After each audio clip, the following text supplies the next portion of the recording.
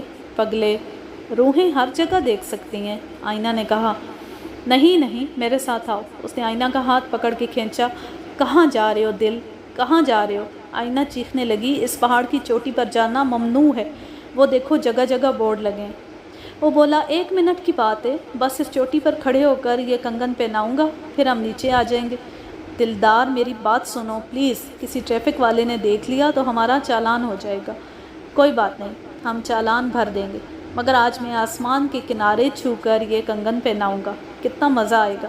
اسے گھسیٹتا ہوا اوپر لے گیا۔ اوپر پہنچ کر اندازہ ہوا کہ چوٹی واقعی خطرناک تھی۔ اس کا آخری سرا نیزے جیسی چوٹی پر بمشکل ایک آدمی کھڑا ہو سکتا تھا۔ پتہ نہیں دلدار میں اتنی فولادی قوت کہاں سے آ گئی تھی۔ اسے کھینچ کر اوپر لے گیا۔ دونوں نے بمشکل قدم اٹکائے۔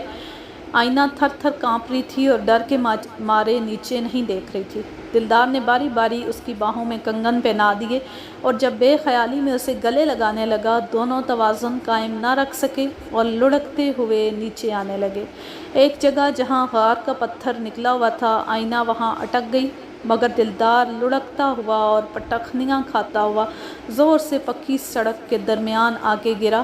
ادھر سے ایک موٹر آ رہی تھی۔ لاکھ بچانے کے باوجود موٹر کے ایک پہیے نے اس کا سر کچل دیا۔ غیاث الدین 4 بجے سے دلدار کا انتظار کر رہا تھا۔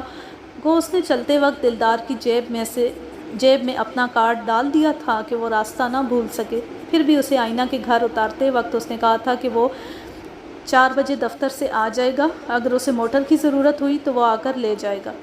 پتہ نہیں کیوں جوں دیر ہو رہی تھی اسے بے چینی ہو رہی تھی۔ بے چینی ماما کو بھی ہو رہی تھی۔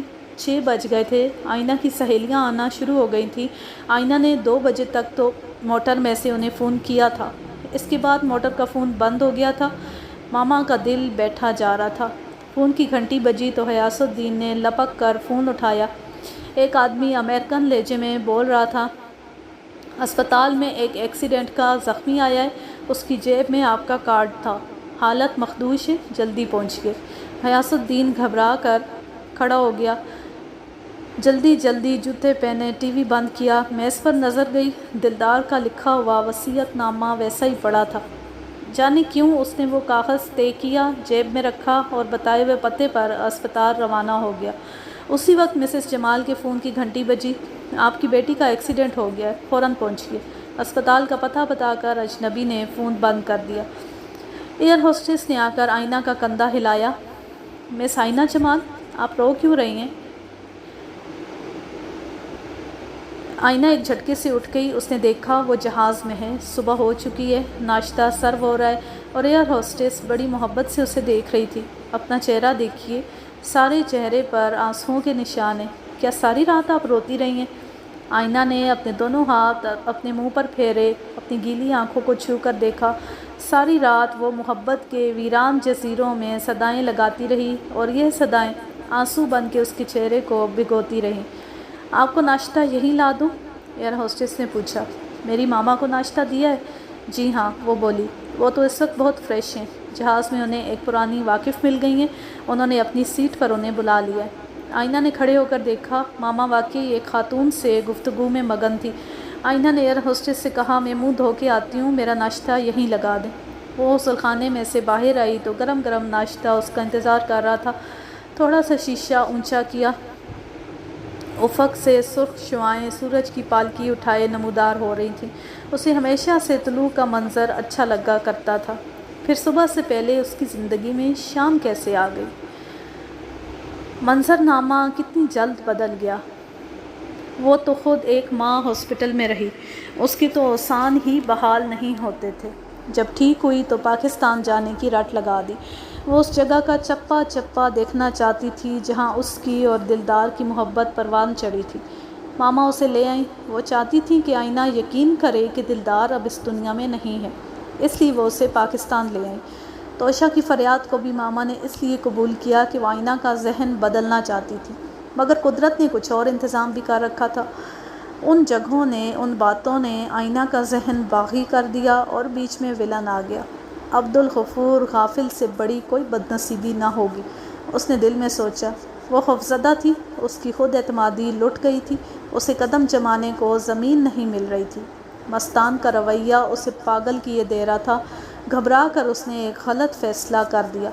وہ تو کہتی تھی دلدار کے سوا کوئی اس کا محرم نہ بن سکے گا، وہ زندگی بھر شادی نہیں کرے گی، یوں ہی عمر گنوا دے گی، مگر ایک انتہائی بدترین انسان سے شادی کر کے اس نے اپنا وجود پامال کر دیا اور اپنی روح پر زخم لگائے۔ وہ پھر رونے لگی، ناشتے کے دوران رونے لگی۔ شاید دلدار کی روح کی بد دعا لگ گئی۔ وہ کہتا تھا میں ہمیشہ زندہ رہنا چاہتا ہوں۔ ایسے غلیظ آدمی سے شادی کر کے اس نے دلدار کی روح کو بھی دکھ پہنچایا۔ ہاں مگر لوگ کہتے ہیں حد سے زیادہ حسین ہونا بھی بدقسمتی کا موجب بن جاتا ہے۔ جو چیز توازن کے دائرے سے نکل جاتی ہے اسے پل پل اپنی قیمت ادا کرنا پڑتی ہے۔ لوگ کہتے ہیں حسین لوگ شادی کے معاملے میں بد نصیب ہوتے ہیں۔ لوگ یہ بھی کہتے ہیں کہ حد سے زیادہ روپ نصیبوں والا نہیں ہوتا۔ ہاں لوگ یہ کہتے ہیں کہ حسین لڑکیاں اکثر غلط شوہر کا انتخاب کر لیتی ہیں۔ شاید انہیں اپنے حسن کا بہت ذوق ہوتا ہے، شاید حسن کی تپش اتنی زیادہ ہوتی ہے کہ وہ عقل کو آگے نہیں آنے دیتی۔ حسن کے دیے کے آگے ان کی عقل کا چراغ بجھ جاتا ہے۔ کاش وہ حسین نہ ہوتی مگر نصیبوں والی ہوتی۔ کاش اس کے لمبے بال کہانیوں کو جنم نہ دیتے، اس پر عافیت کا سایہ کرتے۔ کاش وہ اپنا سب کچھ لٹا کر بے سر و سامان نہ ہوتی۔ اتنے چرکے لگے تھے کہ اب وہ ڈر رہی تھی کہ اللہ تعالیٰ سے دعا مانگ رہی تھی کہ اب جو دیکھنے جا رہی ہے اسے برداشت کرنے کا حوصلہ بھی دے اور میری خطائیں بھی معاف کر دے۔ جب بیلٹس باندھنے کا اشارہ ہوا تو وہ ماما کے پاس آ گئی۔ اس کی سوجی سوجی لال آنکھیں دیکھ کر ماما نے پوچھا سونے کو جگہ مل گئی تھی؟ ہاں پیچھے 2-3 سیٹیں خالی تھیں، میں خوب سوئی۔ ماما خاموش ہو گئیں۔ وہ اس کی بے خواب آنکھوں کا راز فاش نہیں کرنا چاہتی تھی۔ ایئرپورٹ پر حسب پروگرام لیلا اور توشہ انہیں لینے آئی ہوئی تھی۔ توشہ آئینہ کو دیکھتی اس سے لپٹ گئی اور رونے لگی، گو کہ آئینہ نے اپنے بالوں کی داستان اسے فون پر بتا دی تھی۔ پھر بھی اس کا ویران اور لٹا ہوا چہرہ دیکھ کر توشہ کو بہت زیادہ دکھ ہوا۔ باہر نکل کر توشہ نے آئینہ اور ماما کا تعارف لیلا سے کرایا۔ موٹر میں مختصر سی بات ہوئی۔ ماما اور آئینہ چاہتی تھیں انہیں ان کے گھر نیو یارک میں ڈراپ کر دیا جائے تاکہ وہ ایک رات آرام کر سکیں۔ لیلا نے انہیں ان کے گھر ڈراپ کر دیا اور کل کا پروگرام بتایا کہ کل شام 5 بجے سب مل کر ڈاکٹر ونسٹن سے ملنے جائیں گے۔ آپریشن تھیٹر کے پہلو میں ایک پروجیکشن روم تھا۔ وہاں سفید لباس میں ملبوس ڈاکٹر ولیم ونسٹن مستان کے آپریشن کی مائکرو فلم دکھانے کے لیے تیار کھڑے تھے۔ اس وقت اس کمرے میں مستان، توشہ، لیلا اور آئینہ جمال موجود تھے۔ لیلا نے 1 ماہ پیشتر ڈاکٹر سے مل کر اسے صورتحال بتائی تھی اور استدعا کی تھی کہ وہ تمام متاثرین کو بلا کر یہ فلم دکھائیں اور اس پورے ریکارڈ کی تفصیل سمجھائیں جو ان سے کھو گیا تھا۔ اس کمرے میں دلدار چودھری کی تصویر بھی لگی ہوئی تھی اور اس کے نیچے اس کی وصیت والے کاغذ کو چپکا دیا گیا تھا۔ اس کی ہینڈ رائٹنگ میں اس کی لکھی ہوئی وصیت بھی صاف نظر آ رہی تھی۔ جس دن ایکسیڈنٹ ہوا اسے رچمنڈ کے قریبی ہسپتال میں لایا گیا تھا، مگر وہ تو پہاڑی سے نیچے آنے میں اپنا سفر تمام کر چکا تھا۔ اس کی ریڑھ کی ہڈی ٹوٹ گئی تھی۔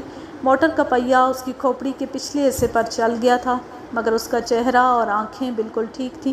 جب غیاث الدین اس کے ہسپتال پہنچا تو دھاڑیں مار مار کے رویا۔ سامنے ٹی وی چل رہا تھا۔ اس کو دیکھتے ہی اسے دلدار کی وصیت یاد آ گئی۔ کاغذ نکال کر اس نے ڈاکٹروں کو دکھایا۔ اچھی طرح تصدیق کرنے کے بعد اسپتال کی انتظامیہ نے خود ہارٹ ٹو ہارٹ اسپتال سے رابطہ کیا۔ باقی انتظامات ہسپتال آپس میں خود ہی کر لیتے ہیں۔ احتیاطاً انہوں نے مسز جمال سے بھی اجازت لے لی کیونکہ اس کی اصل وارث تو مسز جمال ہی تھی۔ مسز جمال کی اپنی بیٹی ایک لمبی بے ہوشی میں جا چکی تھی۔ ان پر غشی کے بار بار دورے پڑ رہے تھے۔ وہ عجیب قیامت نما دن تھا۔ ڈاکٹر ونسٹن نے ان سے اجازت لے کر فلم آن کی اور پورا منظر سامنے آ گیا۔ اسٹریچر پر دلدار چودھری کو اندر لایا گیا۔ اس کا جسم، اس کا چہرہ، اس کے زخم ٹھیک طرح دکھائے گئے۔ اس کے بعد انسانی تاریخ کا بہت بڑا آپریشن شروع ہوا۔ مستان پہلے سے آپریشن تھیٹر میں موجود تھا۔ جس دن اس کی حالت خراب ہوئی تھی اسی دن وہ اسپتال میں داخل ہو گیا تھا اور ٹی وی پر ایک صحت مند دل کی اپیل آنا شروع ہو گئی تھی۔ مستان کے دل میں ایک بہت بڑا سوراخ پیدائشی تھا۔ ڈاکٹروں کا خیال تھا کہ جب تک یہ دل از خود کام کرتا رہے ٹھیک ہے، جب کوئی مسئلہ پیدا ہوگا اس وقت اس کے دل کو دوسرے صحت مند دل کے ساتھ تبدیل کر دیا جائے گا، سوائے اس کے کہ کسی انسانی دل سے اس دل کو بدل دیا جائے۔ اس کا اور کوئی علاج نہیں تھا۔ خدا کی قدرت، 24 گھنٹے کے اندر انہیں ایک صحت مند انسانی دل مل گیا تھا۔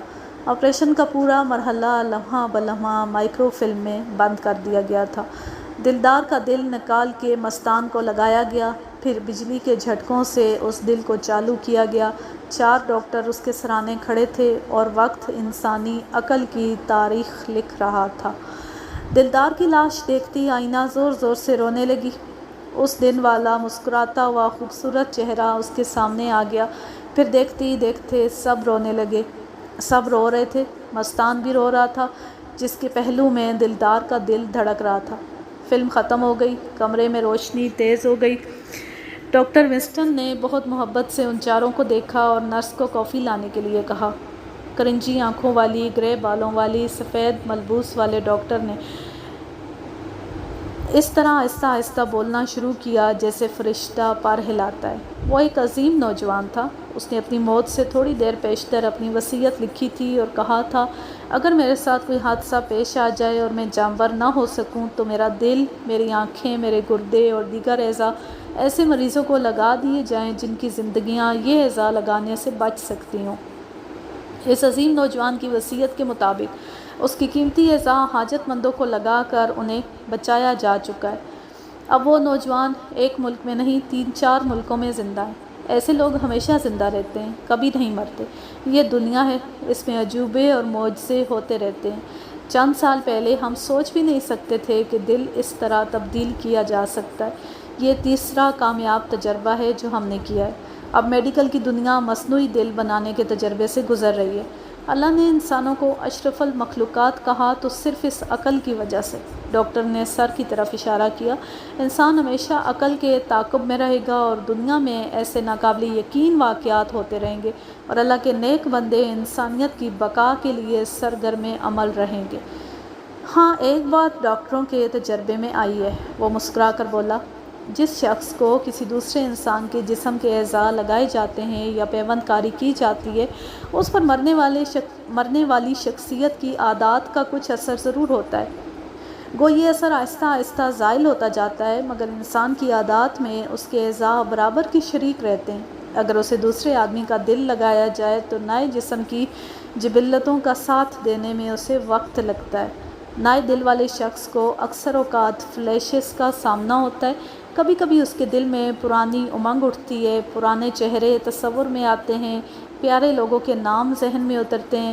اگر وہ اس شخص کی رہائش گاہ پر جائے یا ان مقامات سے گزرے جہاں سے پرانا شخص گزرا تھا تو یہ چیزیں اور یہ جگہیں اس کے حواس پر چھا جاتی ہیں۔ اسے یوں لگتا ہے جیسے وہ پہلے بھی یہاں آیا تھا، پہلے بھی یہاں سے گزرا ہے۔ اچانک بیٹھے بیٹھے اس شخص کو پرانے شخص کی باتیں یاد آنے لگتی ہیں، واقعات یاد آنے لگتے ہیں۔ یہ عصبی یا خوابی سی کیفیت ہوتی ہے، کبھی کبھی تو بالکل لمحاتی ہوتی ہے۔ اسے خود بھی پتہ نہیں چلتا کہ اس کے منہ سے یہ بات، یہ نام کیوں نکل گیا۔ یہ مسائل صرف پہلے سال پیدا ہوتے ہیں۔ 1-2 سال گزرنے کے بعد رفتہ رفتہ دل اپنے نئے جسم سے مانوس ہو جاتا ہے، نئے جسم کے لیے خون بنانے لگتا ہے تو نئے جسم کی جبلتیں اور خصلتیں اس کے اندر ودیت ہو جاتی ہیں۔ پھر کبھی کبھار فلیشز کی کیفیت عود کر آتی ہے، اگر وہ کوئی ایسا چہرہ دیکھے، کسی ایسی جگہ پر جائے تب۔ ہم نے پچھلے ہفتے میں مسٹر مستان احمد کا مکمل معائنہ کیا ہے، ان کو مسلسل مشاہدے میں رکھا ہے۔ ان کے جسم نے نئے دل کو قبول کر لیا ہے۔ اب یہ بالکل صحت مند ہیں اور اپنی عمر طبعی کامیابی سے پوری کریں گے۔ چونکہ ہمارے لیے بھی ایک نیا تجربہ تھا، اس لیے شروع میں ہم وثوق سے کچھ نہیں کہہ سکتے تھے۔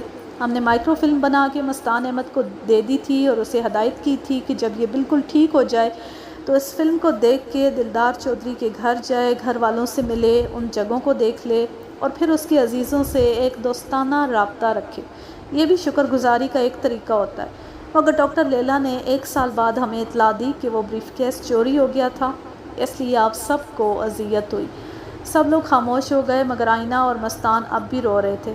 نرس کافی لے آئی، سب نے ایک ایک پیالی اٹھا لی۔ آئینہ جب بھی سر اونچا کرنے لگتی، دلدار کی مسکراتی ہوئی تصویر اسے سامنے نظر آتی۔ جتنی دیر تک اس کی آنکھوں کے کٹورے آنسوؤں سے بھر کر خود ہی چھلک پڑے۔ ڈاکٹر ونسٹن نے آئینہ کی طرف دیکھ کر کہا، ہمارے پاس ان مریضوں کا بھی مکمل ریکارڈ ہے جن کو دلدار چودھری کی آنکھیں اور باقی اعضاء لگائے گئے۔ اگر آپ ان سے ملنا چاہیں تو ہم بندوبست کر سکتے ہیں۔ نہیں نہیں ڈاکٹر، بہت شکریہ، آئینہ نے روتے ہوئے کہا، میں دلدار کی اتنی شکلیں نہیں دیکھ سکتی۔ وہ سب لوگ ڈاکٹر کا شکریہ ادا کر کے لیلا کے گھر آ گئے۔ راستے میں ہی توشا کی حالت بگڑ گئی۔ توشی، حوصلہ کرو جان، مستان نے کہا، اب تو سارا مسئلہ حل ہو گیا ہے۔ توش، ڈاکٹر لیلا موٹر چلاتے ہوئے بولیں، اسپتال چلیں؟ نہیں لیلا، مجھے اپنے گھر لے چلو، بس آج کی رات مجھے گھر رکھ لو، کل جہاں مرضی داخل کرا دینا۔ ابھی میں کچھ دیر آئینہ اور مستان کے ساتھ رہنا چاہتی ہوں۔ وہ سب لوگ لیلا کے گھر آ گئے۔ لیلا نے کھانا تیار کر کے انہیں کھلایا، توشا کو بستر پر لٹا دیا، اس کی دوائیں اس کو دیں۔ بعد میں سب لوگ آ کر توشا کے کمرے میں قالین پر بیٹھ گئے۔ توشا کچھ سنبھل گئی، پلنگ سے ٹیک لگا کے بیٹھ گئی۔ لیلا کافی بنا کے لے آئی۔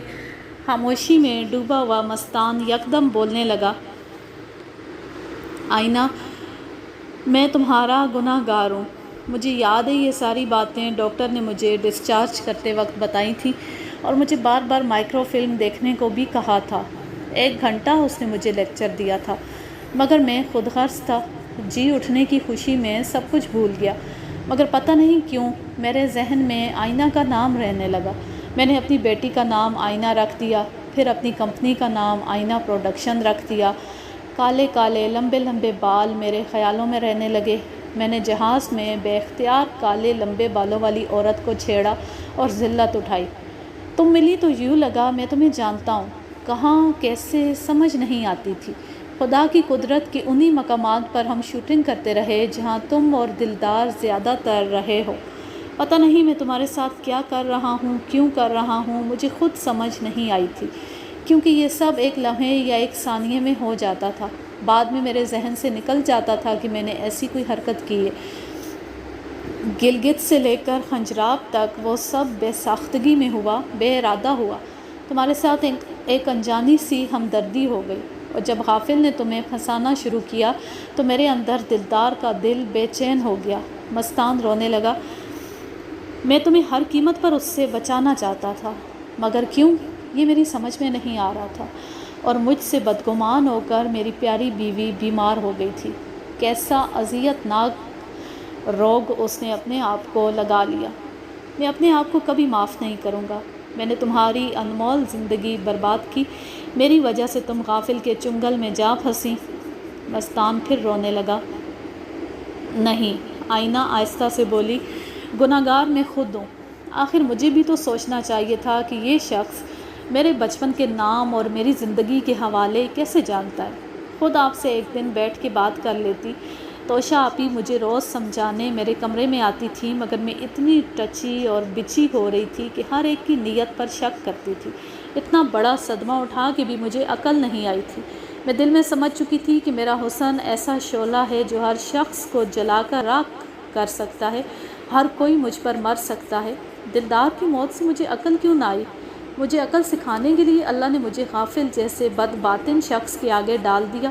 اس ٹھوکر نے میری آنکھیں کھول دی۔ گناہ گار نہیں، گناہ گار میں ہوں۔ توشا اٹھ کر بیٹھ گئی، سارا قصور میرا ہے۔ مجھے کئی دفعہ لیلا نے کہا کہ ان رپورٹوں کو کھول کر پڑھ لینا، مگر میں مستان کو دیکھ کر بے پرواہ ہو گئی تھی۔ مستان پہلے سے زیادہ صحت مند، خوبصورت، زیادہ شوخ اور زیادہ چاق و چوبند ہو کر آ گیا۔ اللہ نے مجھے بیٹی دے دی، میں سب کچھ پا کر بھول گئی۔ حالانکہ بیٹی کی پیدائش کے بعد میری لیڈی ڈاکٹر نے مجھے کہہ دیا تھا کہ میرا جگر ختم ہو چکا ہے، مجھے بہت محتاط زندگی گزارنی ہوگی۔ میں سب بھول گئی، سوچا سب ٹھیک ہو جائے گا۔ میری بیماری میں کسی کا قصور نہیں، یہ سب میرے مقدر میں لکھ دیا گیا تھا۔ آئینہ تم تسلی رکھو، اس نے روتی ہوئی آئینہ کو دیکھ کر کہا، تمہارا دلدار میرے پاس تمہاری امانت ہے۔ میں نے کہہ جو دیا ہے کہ تمہارے دلدار کا دل میرے پاس امانت ہے، تم فکر نہ کرو۔ چپ بیٹھی لیلا ایک دم بول اٹھی، کسی کا قصور نہیں، گناہ گار میں ہوں، میں ڈاکٹر ہوں، مجھے ان سب باتوں کا خیال رکھنا چاہیے تھا۔ مجھے اپنے شوہر کی فطرت کا پتہ تھا، میں نے اس پر بھروسہ کیوں کیا؟ اور پورا سال اس بات کی پرواہ نہ کی کہ ڈاکٹر سے ڈپلیکیٹ رپورٹ بنوا کے خود دیکھ لوں یا آپ لوگوں کو بھیج دوں۔ میں ڈاکٹر ہوں، میرے بھی کچھ فرائض ہیں، مگر میں تو ہمیشہ ایک ہی ٹریک پر چلنے کی عادی ہو چکی ہوں۔ اس سارے معاملے میں برباد تو آئینہ ہوئی ہے۔ آئینہ، تم میرا گناہ بھی معاف کر دینا۔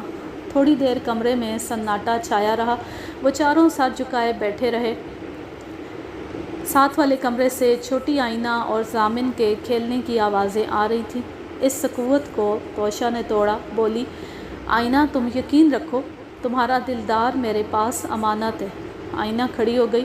لیلا آپی، ماما فکر کر رہی ہوں گی، میں جاؤں؟ لیلا نے مستان کی طرف دیکھ کر کہا، مستی بھائی، آپ آئینہ کو نیو یارک چھوڑ آئیں۔ نہیں، مستان نے اداس چہرہ اٹھا کر کہا، آج میں اس قابل نہیں ہوں، میں موٹر نہیں چلا سکوں گا۔ کوئی بات نہیں، میں موٹر کیب منگوا لوں گی، آئینہ بولی۔ نہیں، میں خود چھوڑنے جاؤں گی۔ لیلا کھڑی ہو گئی۔ اس وقت تمہارا اکیلے جانا ٹھیک نہیں ہے۔ واپسی پر تم اکیلی ہو جاؤ گی لیلا، توشہ نے کہا۔ اتنے میں چھوٹی آئینہ اور ضامن آگے پیچھے دوڑتے ہوئے آئے۔ آئینہ اپنی ماں کی گود میں گھس گئی۔ لیلا چابیاں اٹھانے گئی۔ بڑی آئینہ نے کھڑے ہو کر اپنا پرس اٹھایا۔ توشہ نے کہا، آئینہ ادھر آؤ۔ آئینہ قریب آئی۔ توشہ بولی، آئینہ، میں تمہیں دلدار کے بدلے میں اپنی آئینہ دیتی ہوں۔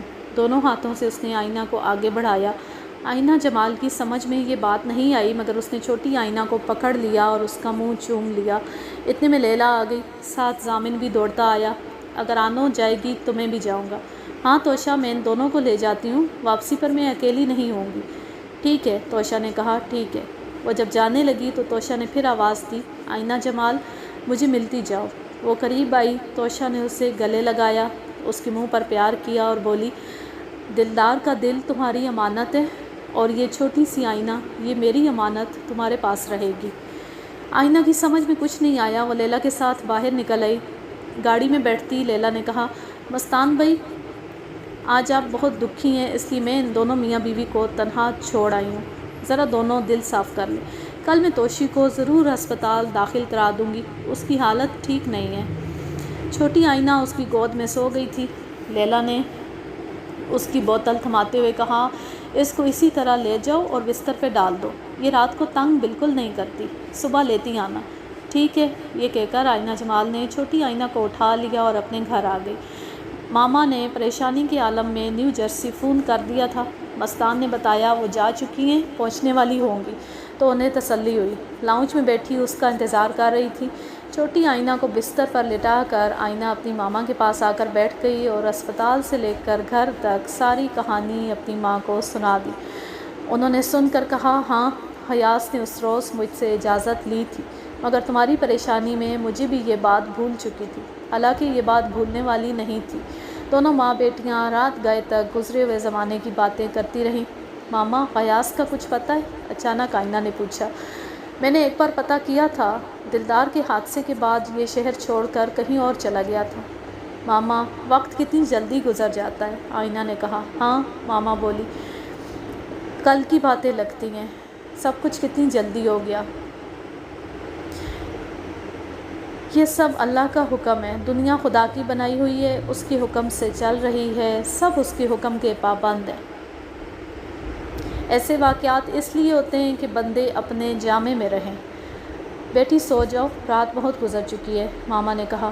آئینہ اپنے کمرے میں آ گئی۔ اسے نیند نہیں آ رہی تھی۔ دلدار کی جدائی کا دکھ گہرا تھا۔ وہ تو اللہ کے حکم پر بچھڑ گیا، مگر جاتے جاتے اپنا دل چھوڑ گیا۔ وہ کہتا تھا نا کہ میں چاہتا ہوں میرے مرنے کے بعد میرا دل زندہ رہے۔ وہ عجیب تھا، عجیب باتیں کرتا تھا۔ وہ دل میں رہے گا مگر کبھی نہیں مرے گا۔ آئینہ اپنے کمرے میں آ کر بیلکنی میں کھڑی ہو گئی۔ اس کے دل میں پچھتاووں کا ایک سمندر ٹھاٹھیں مار رہا تھا۔ وہ چند دن جو اس نے حافظ کے ساتھ گزارے تھے، کاش وہ سارے دن زندگی کی کتاب میں سے نکل جائیں، کوئی نوچ کر لے جائے ان دنوں کو۔ یہ سب اس نے دلدار کی محبت میں خیانت کی تھی۔ وہ بڑی بے قرار ہو رہی تھی۔ اسے ایک ایک لمحہ یاد آیا، آخری دل کا جو اس نے امریکہ میں دلدار کے ساتھ گزارے تھے، اور وہ آخری لمحہ جن میں اس نے اس کی باہوں میں کنگن پہنائے تھے۔ پتہ نہیں میں کیوں بچ گئی، وہ روتی رہی۔ پھر اٹھ کر اپنی الماری کھولی، اس میں سے کنگن نکالے، اسی طرح جگمگ کر رہے تھے۔ بس ایک کنگن پتھر پر لگا تھا تو 3 موتی نکل گئے تھے۔ وہ موتی بھی خاک میں مل گئے تھے۔ اس نے کنگن اپنے بازوؤں میں پہن لیے، ان کو دیکھتی رہی، روتی رہی، یادوں کے موتی چنتی رہی۔ پھر اپنے پلنگ پر آ گئی۔ ننھی آئینہ اطمینان سے سو رہی تھی۔ 2-3 بار کسمس آئی۔ اس نے ذرا سا تھپکا تو پھر سو گئی۔ اس نے دل میں اسے دعائیں دیں، اس کی قسمت بڑی اچھی ہو۔ غالباً 4 بج رہے تھے، رات رخصت ہو رہی تھی۔ گھڑی دیکھتے دیکھتے اس نے سوچا، ہمارے پاکستان میں تو اس وقت فجر کی اذان ہوتی ہے۔ سوچتے سوچتے اس کی آنکھ لگ گئی۔ اس نے دیکھا بیلکنی میں دلدار کھڑا ہے، ویسا ہی خوبصورت، خوش لباس اور چاق و چوبند، اس کی طرف دیکھ کر ہنس رہا ہے۔ ابھی وہ حیران ہو کر اسے دیکھ رہی تھی کہ یہ اوپر کیسے آ گیا کہ اس کے پیچھے سے توشہ آپا نکل آئیں۔ انہوں نے آئینہ کو اٹھا رکھا تھا۔ دونوں ہاتھوں سے پکڑ کے انہوں نے آئینہ کو دلدار کی طرف بڑھایا۔ دلدار نے آئینہ کو پکڑ کے آئینہ جمال کی طرف بڑھا دیا۔ آئینہ جمال نے دوڑ کر دلدار کے ہاتھ سے ننھی آئینہ کو پکڑ لیا۔ ابھی کچھ پوچھنا چاہتی تھی کہ آنکھ کھل گئی۔ وہ گھبرا کر بیٹھ گئی۔ بالکل وہاں سامنے وہ زندہ سلامت کھڑا تھا، مگر چھوٹی آئینہ تو اس کے ساتھ بستر پر لیٹی تھی۔ اگر وہ بستر پر نہ لیٹی ہوتی تو وہ کبھی یقین نہ کرتی کہ یہ خواب تھا، اتنا واضح۔ مگر کتنی عجیب بات تھی کہ پورے سال میں اس نے دلدار کو ایک بار بھی خواب میں نہیں دیکھا تھا۔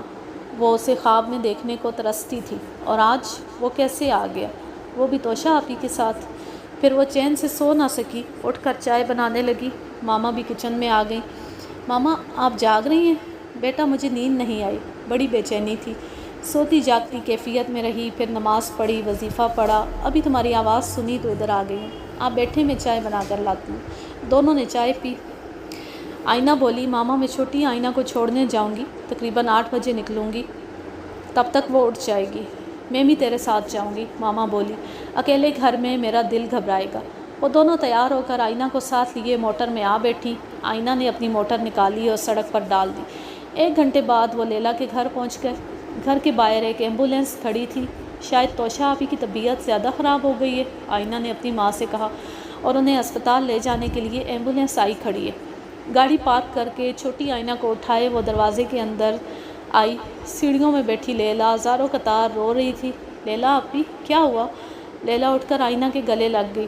اس نے ہمیشہ مجھے دھوکہ دیا، ہمیشہ مجھے باتوں میں لگائے رکھا۔ وہ بھی ماما کی طرح سکون سے جانا چاہتی تھی۔ آؤ تمہیں دکھاؤں۔ وہ کتنی آسانی سے چلی گئی۔ وہ آئینہ جمال کو پکڑے ہوئے توشہ کے کمرے میں لائی۔ مگر رات کو تو وہ ٹھیک لگ رہی تھی، وہ ہمیں مستقل دھوکہ دے رہی تھی۔ جب میں تمہیں چھوڑنے کے لیے نکل گئی تو اس نے مستان سے بہت باتیں کی، پھر اسے کہا میرے پاس آ کر لیٹ جاؤ۔ وہ آ گیا تو کہنے لگی میرے سر کے نیچے اپنا بازو رکھو۔ مستان نے بازو رکھ دیا، پھر وہ باتیں کرتی رہی۔ استان بھائی سنتے رہے، پھر بولی اب تم سو جاؤ۔ وہ سو گئے۔ صبح سویرے مستان بھائی جاگ گئے، مگر وہ نہیں جاگی۔ آئینہ آؤ، تم اس کو جگاؤ۔ چھوٹی آئینہ اپنی ماں کا چہرہ دیکھ کر رونے لگی تھی، اس پر جھکنے لگی تھی۔ لیلا نے جلدی سے اسے اٹھایا اور دہلیز میں بیٹھے مستان کی گود میں دے دیا۔ وہ مستان کی گود میں جاتی چپ کر گئی۔ آئینہ اور ماما تھوڑی دیر توشہ کے سرانے کھڑی روتی رہیں۔ اس کے چہرے پر بڑا سکون تھا۔ آئینہ کو اس کی باتیں یاد آ رہی تھیں۔ کل وہ بار بار کہہ رہی تھی، آئینہ تمہارا دلدار میرے پاس تمہاری امانت ہے، تمہارے دلدار کا دل میرے پاس امانت ہے۔ پھر جب انہوں نے ننھی آئینہ کو اس کی طرف بڑھایا تو کہا تھا، آئینہ میں دلدار کے بدلے میں تمہیں اپنی آئینہ دیتی ہوں۔ بار بار والہانہ انداز سے توشہ کبھی آئینہ جمال کو دیکھتی تھی اور کبھی روتے ہوئے مستان کو دیکھتی تھی۔ پھر اس نے جاتی جاتی آئینہ کو دروازے سے بلایا تھا، اس کی پیشانی چوم کر کہا تھا، دلدار کا دل تمہاری امانت ہے، اور یہ چھوٹی سی آئینہ یہ میری امانت ہے، تمہارے پاس رہے گی۔ آئینہ جمال پھوٹ پھوٹ کر رونے لگی۔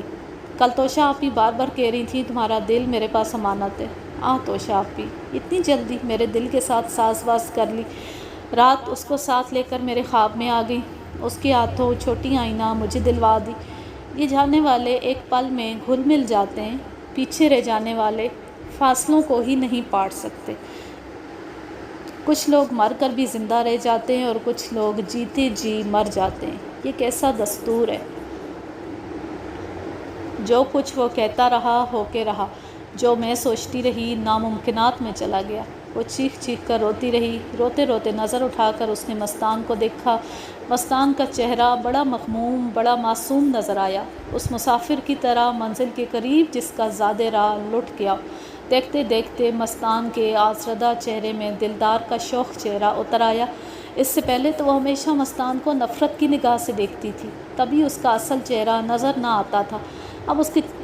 اب اس چہرے کے پہلو میں دلدار کا دل دھڑک رہا تھا۔ اب وہ دلدار کو اپنے اندر چھپائے بیٹھا تھا۔ وہ بے اختیار بے تابی کے ساتھ مستان کی طرف بڑی، قریب آ کر دو زانوں بیٹھ گئی، چھوٹی آئینہ کو اس سے لے کر سینے کے ساتھ کھینچ لیا، پھر اپنی پیشانی روتے ہوئے مستان کے کندھے پر رکھ دی۔ دلدار کی خوشبو چاروں طرف پھیل گئی۔ وہ ہذیانی انداز میں بولی، دل، تم جیت گئے، تم جیت گئے۔ دل، میں ہار گئی۔ تمہارا یہ آخری سرپرائز میری موت سے بڑھ کر تھا۔ تم نے کیسے یہ بازی جیت لی؟